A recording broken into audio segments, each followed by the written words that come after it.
Graphic 45ers, Denise Hahn here with My Blue Room Designs, and today we are going to alter this adorable little toy ukulele. Is this not the cutest thing you've ever seen? I saw it at the flea market. I just fell in love with it. I wasn't really sure what I was going to do with it, but I knew I wanted it. When I got it home, I noticed it said Hawaii and, of course had a Hawaiian theme, so I thought, hey, Tropical Travelogue. So I'm going to show you how I'm going to alter this into a cute little photo holder. And but the technique I'm going to share with you is what I do to make sort of a pattern to cut out my paper when I have a uniquely shaped item like this. So let's go over to the table and I'm going to show you how I do it, and let's get started. Okay, so what I like to use when I'm tracing out a unique object like this is, voila, tracing paper. You can get it at the craft store or at an art supply store, even office supply. And basically the first thing I'm going to do is find the smoothest surface I can set this down on and just give it, a trace all around the edges. Now to do this, make sure you have a really sharp pencil and make sure you're angling it so you get as tight into the object as you can. Don't do it like this, because then you're going to have like a 1/4 inch, area around that you're not, you actually don't need to cut. So really sharp pencil all the way around. And it doesn't close up all the way on this other side, but you can see it's really easy to just fake it and go like that. So then the next thing I'm going to do is find a piece that I need to cut around one of the bigger objects on it, and I'm going to line this tracing paper up just as good as I can. And then I'm going to pick one line basically, which is going to be the line underneath this that I'm going to use as the basis for making sort of my first cut. And what I'll do is I'll stick my fingernail in there and sort of measure it out. And then I'll take my pencil again and making careful to start. You can see this is a little tricky sometimes.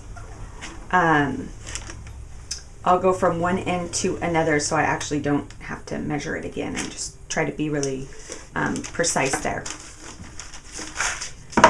So now I have sort of my first basis line, and I can tell already I'm not happy with it. It's a little wonky this way.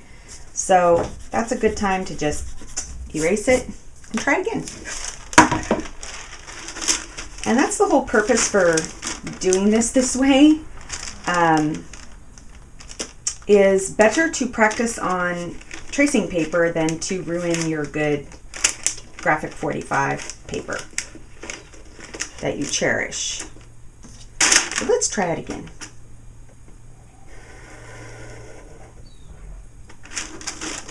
All right, and it's still a little crooked, but maybe that's the way it is on there, so I'm going to leave it for now. Then the next thing is when I get out my clear ruler and I measure out the width of this little black piece. And sometimes I'll cheat and sort of take my pencil and make a little extra line on my ruler so I can kind of see where it is, because I tend to forget like 5 seconds after I measure it. I'm going to lay that down right there, nice and even. And I'm going to go ahead and just make a little hash mark and do the same thing on the other side.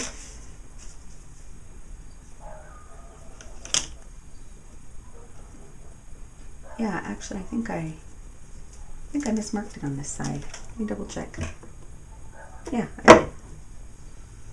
That must have been a pencil marking from another project. Alright, so now I've made a little hash mark at the top. Then I'm going to go ahead and make a line where those two hash marks meet. And again, you don't have to be neat at all about this, because it's just a tracing paper. You're not ruining anything. All right, and then take a nice sharp X-Acto knife and cut it out. So I'm going to pause it and do that, and then we'll come right back. Okay, so I cut out my square, and now it's, showtime. We're going to see how good I did. Now, of course, since I'm videotaping it, it will not be perfect. That's pretty much guaranteed. But that's okay, because that's the whole part of this process is, oh, nope, did it wrong, try it again. And you know what? I'm pretty darn close. You can see I'm maybe an 1/8 of an inch here off on the bottom. So what I'm going to do is just go ahead and grab my ruler and go ahead and just make a few more dashes here. Go ahead and just cut off a tiny bit right here.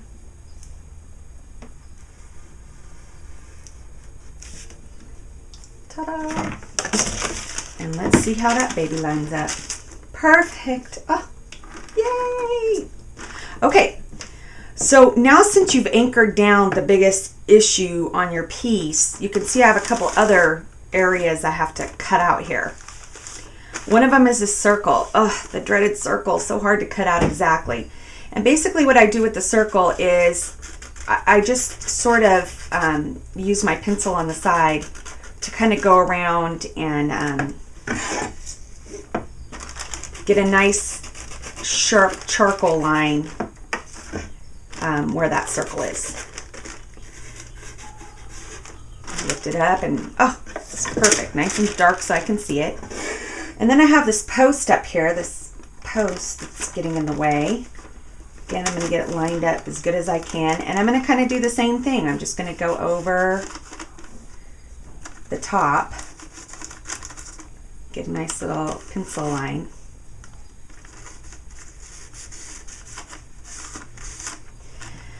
All right, so I'm going to go cut that out with my X-Acto knife and we'll see how we came out. Okay, so now you can see I have my tracing paper with my template on it all cut out. And the great thing about tracing paper is you can see, you know, behind it, you can, you know, I want to make sure I get this hula princess in my cutout so I can kind of decide where I want her to be. I'm thinking right there. What are you thinking? That's exactly what I'm thinking. Ooh, but I also want to catch her down here. So I think I'm going to go a little bit lower and over. I think that's just perfect. Now, if you're really good with your cutter, you can just basically cut around it. I'm not so good with my cutter, so I'm not going to do that. What I am going to do is tape it down. And I know you're going, you're taping right on the paper. But after I cut that, it's going to be, you know, gone. So I'm just going to tape it in a couple places.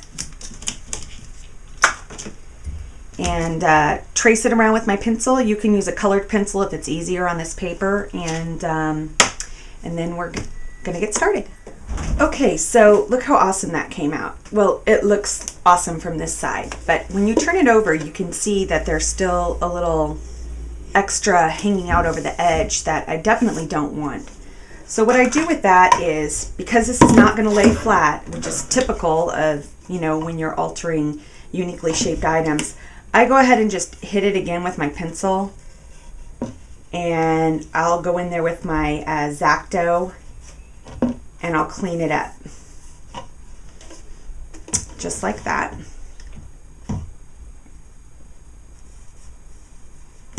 Now the other thing I decided to do was I'm going to go ahead and also cover these ends. And I've already measured it. It's exactly 2 inches. And the only thing that's going to be messing us up a little is this little rounded area right there. So what I'm going to do is cut a 2-inch strip of tracing paper, and then again use my fingernail right there, draw a line, and cut it to make a pattern. Now I'll have to make one because I'll just flip it over this way for the other side. Before I go though, there is one more thing I want to share with you. And when I'm putting on big chunks of paper like that, instead of using glue or scrapbook adhesive or what have you, I use spray adhesive.